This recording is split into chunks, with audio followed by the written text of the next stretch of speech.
मदरसों का ज्ञान है ना, ये जाहिलपन सिखाता है। ये इनकी जब फटेगी तो पाए पाए हमको सताया जा रहा है, हमको जो है वो किया जा रहा है, हमारे ऊपर अत्याचार हो रहा है, और जहाँ ये मेजॉरिटी में आ जाएंगे वहाँ इनको जो मन करेगा वो करेंगे। जो चीज हम आज नहीं देख पा रहे ना, वो डॉक्टर बाबा साहब अम्बेडकर ने अपने जमाने में देख लिया था। उन्होंने खुल के कहा था कि मुसलमान कभी देश के वफादार हो ही नहीं सकते। तिरंगा पकड़ना भी हराम होगा, भारत माता की जय बोलना भी हराम है, वंदे मातरम गाना हराम है, राष्ट्रगान राष्ट्रगीत गाना हराम है, जनगण मन नहीं गा सकते हो, प्याज खाना भी हराम है। क्यों बैंकों में पैसा है, क्यों बैंक अकाउंट है आप लोगों के, हटाओ। और सबसे खास बात, हमारे मंदिरों के पैसों से ही भीख मांग क्यों बनाई थी तुमने? आपने हिंदुओं को चूतिया समझ रखा है क्या? वोट मांगना हो तो हिंदू, लेकिन हमारे मंदिरों को आजाद नहीं करेंगे। धर्म पे खतरा हमेशा जहाँ ये बहुसंख्यक होते हैं वहीं क्यों होता है? ये वहीं क्यों है जहाँ इनकी तादाद ज्यादा हो जाती है, वहीं ये खतरे में क्यों आ जाते हैं? आपने कभी सोचा है?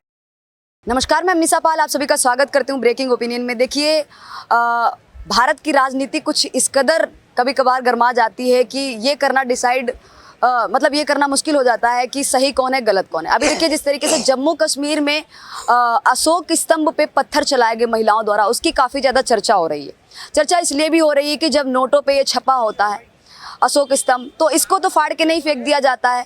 जब ऐसे किसी कार्यक्रम में या फिर मस्जिद में ये लगाया जाता है तो इसको धार्मिक विवाद का रूप क्यों दे दिया जाता है? और हम अब बिहार को लेकर भी बात करने वाले हैं कि बिहार का जो चिन्ह माना जाता है अशोक स्तंभ, बिहार से निकल के सामने आया है और आज हमारे हाथों तक यानी कि नोट तक भी पहुंच चुका है।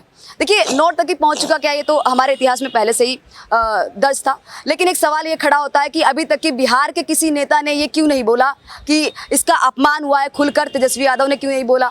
क्यों कन्हैया कुमार ने नहीं बोला? क्यों राहुल गांधी ने क्यों नहीं बोला? देखिए, बिहार का अपमान तो ये भी हो गया ना। अब हम तमाम लोगों से बात करने की कोशिश करेंगे। हमारे साथ त्रिवेदी जी भी जुड़े हुए हैं और हमारे साथ राहुल भाई भी हैं। देखिए, सबसे पहला सर आपसे सवाल करना चाहूँगी मैं, ये जो नेशनल एम्बलम यानी कि अशोक स्तंभ पे जिस तरीके से पत्थर चलाए गए, इसके द्वारा क्या संदेश जाता है पूरे देश में? देखिए, इसलिए मैं पहले भी कई वीडियो में बोल चुका हूँ, स्कूल की पढ़ाई बहुत जरूरी है। ठीक है ना? ये जो मदरसों का ज्ञान है ना, ये जाहिलपन सिखाता है। अच्छा। बिल्कुल।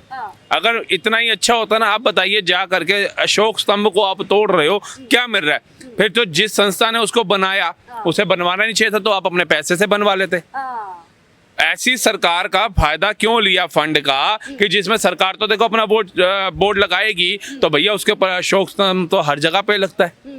तो फिर इस हिसाब से तो अगर कोई ये हमारे ओबीसी जो हों या जितने भी मुस्लिम नेता हैं, ये जब वो बनते हैं तो ये इनको मंत्री बने या सांसद बने, अशोक स्तंभ तो इनको भी लगवाना पड़ता है। लेकिन बहुत सारे कार्यकर्ता हैं, बीजेपी के कार्यकर्ताओं की बात करें, तमाम लोगों की बात करें, वो इन पे सवाल खड़े कर रहे हैं, कह रहे हैं कि ये है जो नोट को तो एक्सेप्ट कर लेते हैं पर इसको एक्सेप्ट नहीं कर पा रहे हैं, इसको धर्म विरोधी बता रहे हैं, कह रहे हैं हमारे धर्म में ये है, क्या कहते हैं, एकदम हराम है, इस तरीके से हम इसको एक्सेप्ट नहीं कर सकते हैं। वो भी खासकर मस्जिद के कोई इस तरीके से जगह पे लगा। तिरंगा पकड़ना भी हराम होगा, भारत माता की जय बोलना भी हराम है, वंदे मातरम गाना हराम है, राष्ट्रगान राष्ट्रगीत गाना हराम है, जनगण मन नहीं गा सकते हो। हैं, आप बताओ आपके में क्या हराम नहीं? टीवी पे आना भी हराम है, जहां तक मैंने स्टडी किया, ब्याज खाना भी हराम है। क्यों बैंकों में पैसा है, क्यों बैंक अकाउंट है आप लोगों के, हटाओ। फिर टीवी पे जो बड़े बड़े मौलाना जाकर के गोदी मीडिया चिल्लाते हैं, उसके बाद उन्हीं टीवियों पे आकर के बैठ जाते हैं। आना बंद कर दो।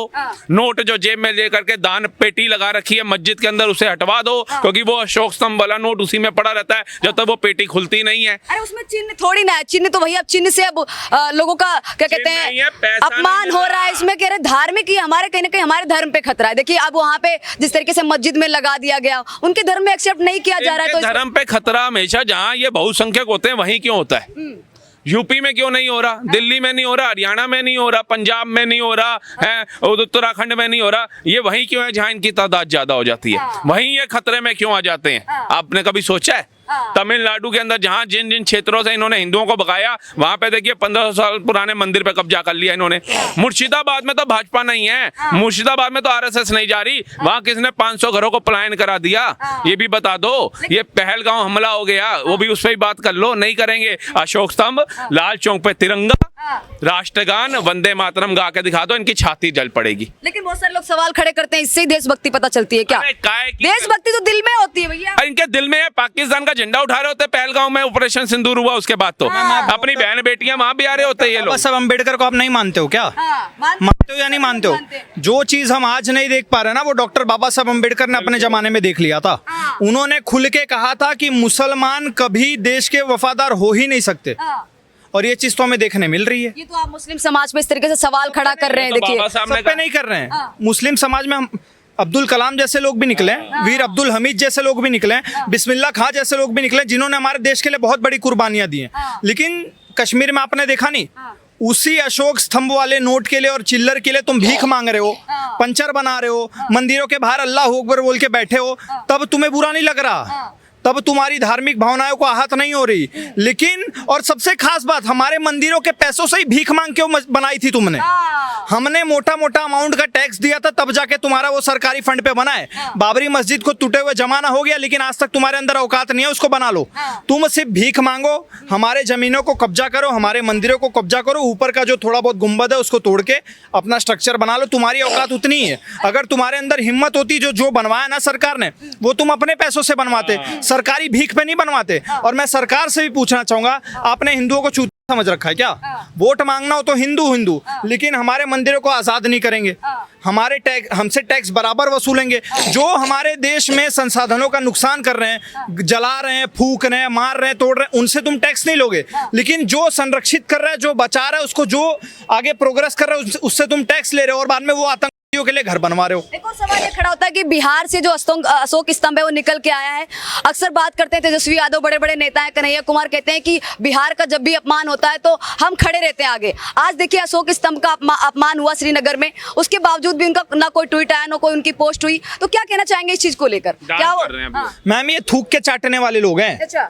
आज जिसको तुम केरला से, कर्नाटक से, तमिलनाडु से बुला के कांग्रेस का प्रचार करवा रहे हो, वही कांग्रेसियों का मैंने अभी रिसेंटली का वीडियो देखा, जो कार्यकर्ता केरल से आए थे, वो बोल रहे हैं कि भैया बिहार श्रीलंका और हमारा केरल यूएसए। तो इस तरीके से तुलना की जा रही है, बिहारियों को मारा जा रहा है, भगाया जा रहा है महाराष्ट्र से, कर्नाटक से, केरल से, तमिलनाडु से, भाषा के आधार पर। उस पर तुम क्यों नहीं बोल रहे हो? जिस पार्टी मार रही है, चाहे वो मनसे हो, चाहे वो उद्धव ठाकरे की सेना हो, तुम उस पर तो कुछ नहीं बोलते तेजस्वी यादव, और हाथ में हाथ मिला के उनके साथ इंडिया अलायंस बना के बैठे। ये बिहार की जनता को समझना पड़ेगा कि अगर ये अनपढ़ गवार जैसे लोग आ गए, 9वीं फेल, तो बिहार का वही हाल करेंगे जो इन्होंने अपने घर का किया कि सिर्फ बच्चे पैदा करो। लेकिन एक और सवाल ये खड़ा होता है, आपसे सवाल करना चाहूंगी कि अक्सर ये क्यों सवाल खड़ा किया जाता है कि अगर झंडा नहीं फहराएंगे तो देशभक्ति नहीं होगी, अगर नेशनल एम्बलम है उसकी रिस्पेक्ट नहीं करेंगे, उसको तोड़ देंगे तो देशभक्ति। बहुत सारे लोग, मैंने सोशल मीडिया पे पढ़ा था, तो कह रहे देशभक्ति इससे थोड़ी ना पता चलती है, देशभक्ति तो हमें आप सरहद पे खड़ा कर दीजिए, हम पाकिस्तान से भी लड़के दिखा देंगे। देशभक्ति किसमें पैदा करती है? अगर सड़क पे हमने पाकिस्तान के झंडे लगाए तो उसको आके उखाड़ के अपने गोदी में लेके चले जाओ। इनके हिसाब से देशभक्ति ये है कि पाकिस्तान जिंदाबाद, फिलिस्तीन जिंदाबाद के नारे लगाओ। इनके लिए देशभक्ति सिर्फ इतनी है कि भैया 85 बच्चे पैदा करो, हमारे देश में मुसलमानों की आबादी बढ़ाओ, यही देशभक्ति है। तुम्हारे पिछवाड़े में अगर गूदा है तो भैया जाओ, अगर फिलिस्तीन इतना प्यारा तो जाओ ना, लड़ो ना। वहां नहीं जाएंगे, फिलिस्तीन नहीं जाएंगे, भारत में रह के फिलिस्तीन के लिए गाना गाएंगे।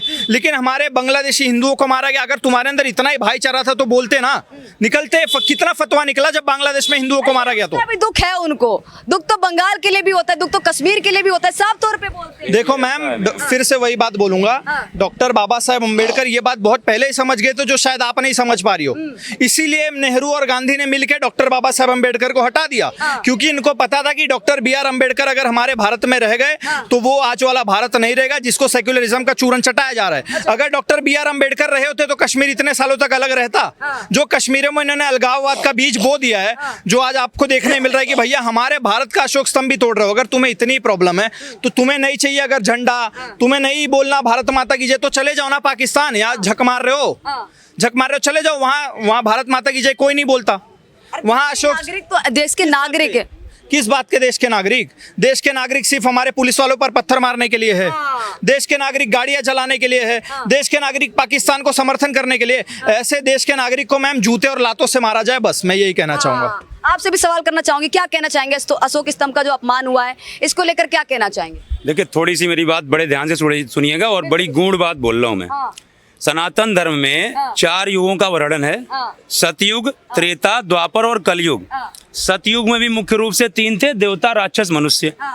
त्रेता में भी मुख्य रूप से 3 थे, देवता राक्षस मनुष्य। और द्वापर में भी मुख्य रूप से 3 थे, देवता राक्षस मनुष्य। तो इस कलयुग में कैसे नहीं हो सकते हैं? अच्छा। इस कलयुग में भी मुख्य रूप से 3 ही हैं, देवता, राक्षस और मनुष्य। जैसे त्रेता और द्वापर में देखिए बात क्या होती है, देवताओं में भी कुछ गलत थे, जिसने गलत किया उनको उनकी सजा मिली। मनुष्य में भी कुछ गलत थे और राक्षसों में भी गलत थे। एक बात से देवता और मनुष्य का क्या कनेक्शन है? मैं एक्सप्लेन, मेरी बात तो सुन लीजिए। लेकिन ये देखने की बात है, मेजॉरिटी गलत करने वालों की किस कौम में है, किस समुदाय में है? देवताओं में, मनुष्यों में, राक्षसों में। त्रेता में भी सबसे ज्यादा मेजॉरिटी में अत्याचार करने वाले राक्षस थे, जो चाहते थे तीनों लोक पे हमारा कब्जा हो, जो है अपनी मनमानी करते थे। त्रेता में भी मेजॉरिटी राक्षसों की थी जो अपनी मनमानी करते थे।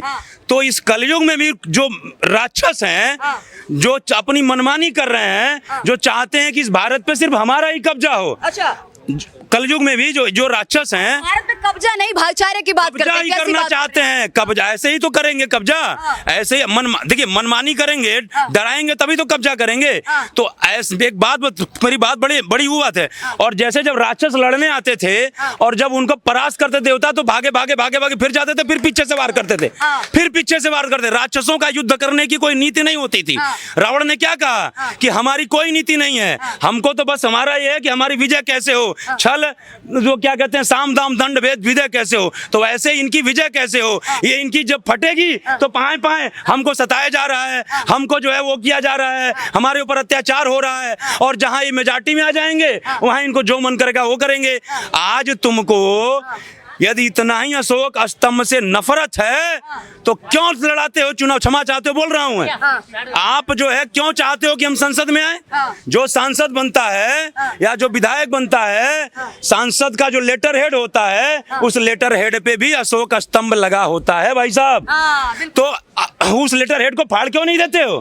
जब तुमको सांसद बनते हो लेटर हेड मिलता है और तुम्हारे इस्लाम में हराम है, तो तुम क्यों वो लेटर हेड लेते हो? तुम जो है क्या कहते हैं पैसा क्यों लेते हो? तुम नोट क्यों लेते हो? तुमको सब कुछ हराम है। और इस्लाम ये कहता है, इस्लाम वाले जो मुसलमान हैं, जो इस्लाम को मानते हैं, वो उनके जो है उसमें नियम, उसमें जो है क्या कहते हैं कि ये उल्लेख है कि जहां पे हिंदू रह रहे हैं, जहां पे इस्लाम की मेजॉरिटी है, वहीं उनको रहना चाहिए। आज भारत में हिंदू बहुसंख्यक है, जो है वो क्या कहते हैं इस्लाम को मानने वाले मुसलमान अल्पसंख्यक है, और तुम्हारा इस्लाम कहता है कि जहां पूर्ण रूप से इस्लाम वहां रहना चाहिए। तो तुम क्यों भारत में रह रहे हो? कैसी बात कर रहे हैं? देखिए भाई मैम, और एक लाइन में बड़ी इंपॉर्टेंट कह देता हूं, इसीलिए देखिए मेरा किसी से कोई द्वेष नहीं है। हिरण्यकश्यप राक्षस था, उसका बेटा जो है भक्त प्रहलाद इंसानियत को रोधने का काम नहीं, इंसानियत को संवारने का काम करता था।